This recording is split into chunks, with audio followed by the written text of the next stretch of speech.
జిల్లాలను మార్చితే ఊరుకోనని అంటున్నారు కేటీఆర్. మహబూబ్ నగర్ పర్యటనలో కేటీఆర్ షాకింగ్ కామెంట్స్ చేశారు. కేసీఆర్ ఏర్పాటు చేసినటువంటి జిల్లాలను ముట్టుకుంటే అక్కడ అగ్గి పుట్టించే బాధ్యత బీఆర్ఎస్ దంటూ కూడా సంచలన కామెంట్స్ చేశారు కేటీఆర్. మీరు నిన్నగాక మొన్న మరి చూసినారో లేదో అసెంబ్లీ మంత్రి గారు చెప్తున్నారు, ఒక ఆయన రెవెన్యూ మంత్రి గారు, కేసీఆర్ గారేమో కొత్త రెవెన్యూ డివిజన్లు చేసినాడు, కొత్త జిల్లాలు చేసినాడు. ఉమ్మడి మహబూబ్ నగర్ జిల్లాని 5 జిల్లాలు చేసిండు కేసీఆర్ గారు. నాగర్ కర్నూలు జిల్లా, వనపర్తి జిల్లా, గద్వాల జిల్లా, నారాయణపేట జిల్లా చేసినాడు. మీరందరూ నారాయణపేట వాళ్ళు, గద్వాలోళ్ళు, కొల్లాపూర్ వాళ్ళు, అచ్చంపేట వాళ్ళు మీరు మహబూబ్ నగర్ దాకా వచ్చేది ఎందుకు?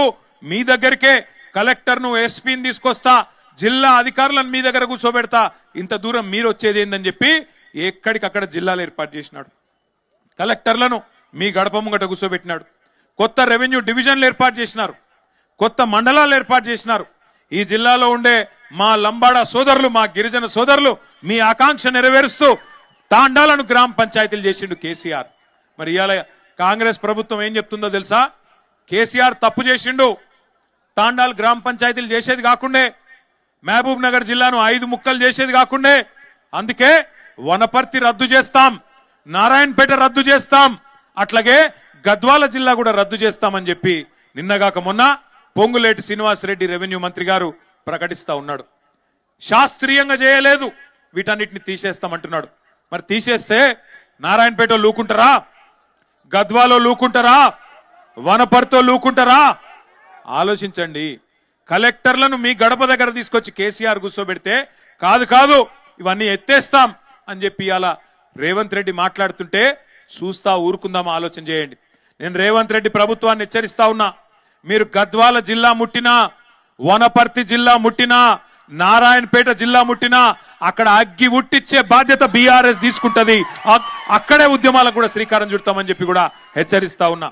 పిచ్చి పిచ్చి పొరపాట్లు చేయకండి. నీకు అధికారం ఇచ్చింది నీ అడ్డమైన అబద్ధపు హామీలను చూసి మోసపోయి ప్రజలు అవకాశం ఇచ్చినారు.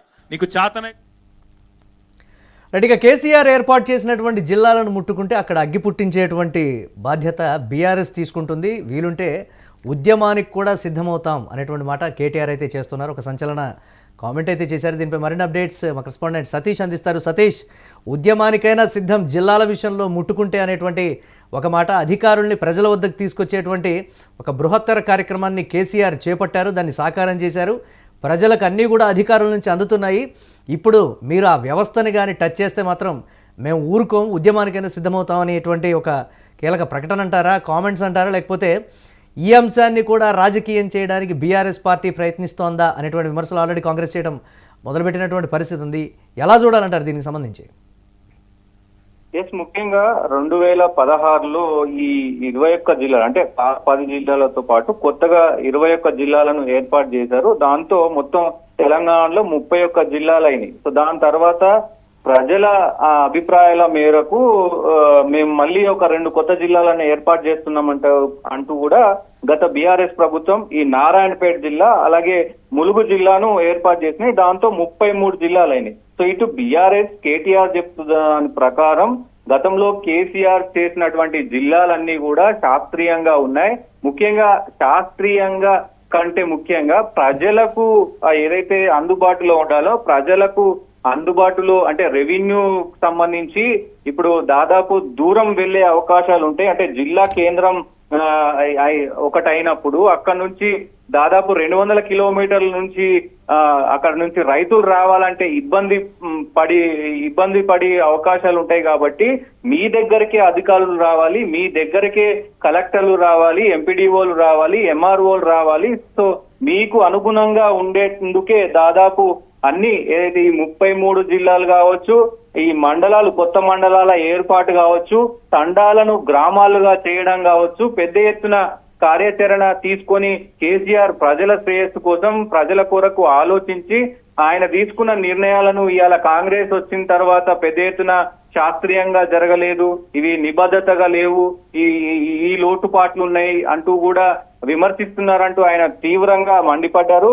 ఉద్యమానికైనా ఈ జిల్లాలను ఏదైతే 33 జిల్లాలు ఉన్నాయో ఒక్క జిల్లాను కదిపినా మీకు పెద్ద ఉద్యమమే జరుగుతుంది. తెలంగాణకు కోసం ఎట్లయితే ఉద్యమం జరిగిందో అంతకంటే డబుల్ గా మేము ఈ జిల్లాల కోసం పోరాడతామంటూ కూడా ఆయన సవాల్ విసిన పరిస్థితులు అయితే కనబడతా ఉన్నాయి. ఏదేమైనప్పటికీ ఇటు జిల్లాల మీద రాజకీయం ఒకవైపు మొన్నటిదాకా ఏదైతే ఈ పాలమూరు రంగారెడ్డి అలాగే కృష్ణా గోదావరి జలాల మీద పెద్ద ఎత్తున చర్చ జరిగింది.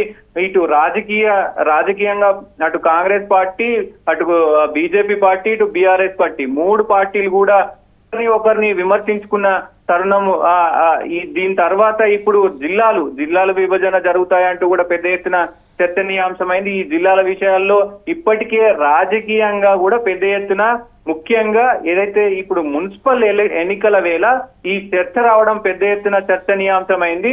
మున్సిపల్ ఎన్నికల్లో గనక ఈ పాయింట్ ని తీసుకొని బీఆర్ఎస్ వెళ్తా ఉంది. అంటే రాజకీయాలు చేస్తున్నారు, ఇది కరెక్ట్ కాదు అంటూ కూడా వాళ్ళు చెప్తా ఉన్నారు. ఎందుకంటే కాంగ్రెస్ ఒక నిబద్ధతతో ఒక శాస్త్రీయంగా చేద్దామని అనుకుంటుంది. దీన్ని రాజకీయం చేయడం తగదు అంటూ కూడా కాంగ్రెస్ చెప్తున్నప్పటికీ ఇటు కేటీఆర్ బీఆర్ఎస్ కనుక ఒకవేళ మీరు జిల్లాలు మార్చినా సో ఇప్పుడు ఈ మున్సిపల్ ఎన్నికల్లో మీరు చేస్తున్నటువంటి జలదోపిడీ గాని మీరు తెలంగాణకు అంటే ఇక్కడ చేస్తున్నటువంటి ప్రధానంగా వస్తున్నటువంటి ప్రశ్న నాయకుల నుంచి వస్తున్న డిమాండా లేక ప్రజల నుంచి వస్తున్నటువంటి డిమాండ్ అనేది కూడా పరిగణలోకి తీసుకోవాల్సినటువంటి అవసరం ఉంది కదా. రాజకీయ నాయకులు దీన్ని ఒక రాజకీయ అంశంగా ప్రజల్లోకి తీసుకువెళ్ళేటువంటి పరిస్థితి ఉంటుంది తప్ప ప్రజా సమస్య కింద దీన్ని సార్ట్అవుట్ చేస్తున్నాం అనేటువంటి కోణంలో చూడటం లేదని కూడా కొంతమంది విశ్లేషకులు అనలైజ్ చేస్తున్నటువంటి పరిస్థితి ఉంది, అనాలిసిస్. దీన్ని ఎలా చూడాలంటారు సతీష్?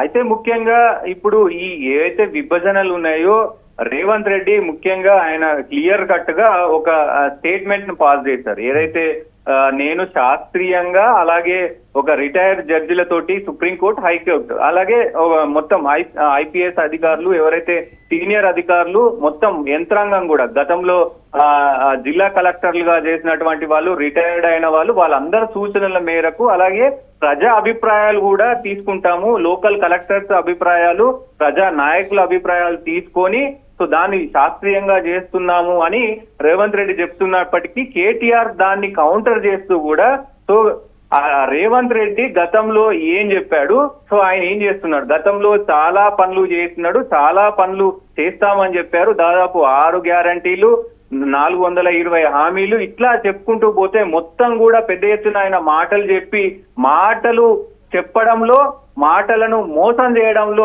ఆయన నిబద్ధతగా పనిచేస్తుండు అంటూ కూడా కేటీఆర్ ధ్వజమెత్తారు. ఆయన మాటల్ని గనక మళ్ళొక్కసారి నమ్మితే, రేవంత్ రెడ్డి మాటల్ని గనక మళ్ళొక్కసారి నమ్మితే తెలంగాణ ప్రజలు ఆగమైపోతారంటూ కూడా కేటీఆర్ ఒకవైపు ప్రజలకు చెప్తూనే అటు రేవంత్ రెడ్డికి కూడా పెద్ద ఎత్తున కౌంటర్ ఇచ్చే వ్యవహారం చేస్తా ఉన్నాడు. ఇంకొక వైపు హెచ్చరిస్తా ఉన్నాడు రేవంత్ రెడ్డి, నువ్వు ఈ నీచమైన పనులు చేస్తే గనక నువ్వు తప్పకుండా తప్పుకుంటావు. సో నువ్వు మీకు అవకాశం వచ్చింది, 5 సంవత్సరాలు మీకు ప్రజలు అవకాశం ఇచ్చారు, మంచి పనులు చేయండి, కేసీఆర్ కంటే మంచిగా పనులు చేయండి. కేసీఆర్ గతంలో ఏ పనులు చేశారో, ఏ పథకాలు తీసుకొచ్చారో ఆ పథకాల కంటే కూడా మంచి పథకాలు ఇంకా మీరు ముందుకు తీసుకురండి. ఇస్తామన్నటువంటి రైతులకు ఇస్తామన్నటువంటి ఆ హామీలను నెరవేర్చండి, కార్మికులకు ఇస్తామన్నటువంటి హామీలను నెరవేర్చండి.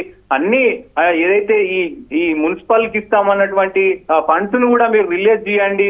మొత్తం అన్ని విషయాల్లో కూడా రేవంత్ రెడ్డిని ఎండగట్టే ప్రయత్నం అయితే చేశారని చెప్పుకోవచ్చు. Right, thanks for update Satish. ఇక రాజకీయ వేడిని రాజేసింది జిల్లాల పునర్వ్యవస్థీకరణ వ్యవహారం. ప్రభుత్వంపై మాటల దాడి పెంచింది బీఆర్ఎస్. జిల్లాలను మార్చితే ఊరుకోనంటున్నారు కేటీఆర్. మహబూబ్ నగర్ పర్యటనలో షాకింగ్ కామెంట్స్ అయితే చేశారు కేటీఆర్. ఇక కేసీఆర్ ఏర్పాటు చేసినటువంటి జిల్లాలను ముట్టుకుంటే అక్కడ అగ్గి పుట్టించేటువంటి బాధ్యత బీఆర్ఎస్ అంటూ కూడా చెప్పారు. కావాలంటే ఉద్యమానికైనా సిద్ధమవుతాం, ఇది ప్రజా సమస్య, ప్రజల వద్దకు కేసీఆర్ కలెక్టర్లు కావచ్చు లేకపోతే అధికారులందరినీ తీసుకొచ్చేటువంటి ఒక బృహత్ కార్యక్రమానికి సంబంధించి చేపట్టినటువంటి జిల్లాల విభజన అంశాన్ని రాజకీయపరమైనటువంటి కోణాల్లో చూస్తూ కుదించేటువంటి ప్రయత్నం చేస్తున్నారనేది కూడా కేటీఆర్ చెప్తున్నటువంటి మాట. కానీ కాంగ్రెస్ పార్టీ విమర్శిస్తోంది బీఆర్ఎస్ని. బీఆర్ఎస్కి ఒక రాజకీయపరమైనటువంటి అంశంలో అలాగే చూస్తోంది కాబట్టి దీనిని కూడా రాజకీయం చేయాలనే చూస్తోంది. అగ్గి పుట్టించేటువంటిది ఉద్యమాన్ని చేపట్టేటువంటి పెద్ద సమస్య కాదని కూడా ప్రభుత్వం చెప్తోంది. మేము న్యాయపరంగా సుప్రీంకోర్టు ఆర్ హైకోర్టు రిటైర్డ్ జడ్జితో అలాగే మాజీ అధికారులతో ఒక కమిటీని వేసి ఒక కమిటీ రిపోర్టును ప్రజల ముందుంచి దాని ప్రకారమే మేము వెళతామని చెప్తున్నాం తప్ప ఇష్టారీతన ఎక్కడా కూడా జిల్లాల పునర్వ్యవస్థీకరణ చేసేటువంటి ప్రసక్తే లేదని కాంగ్రెస్ పార్టీ చెప్తున్నటువంటి బ్రేకింగ్ న్యూస్ చూస్తున్నాం.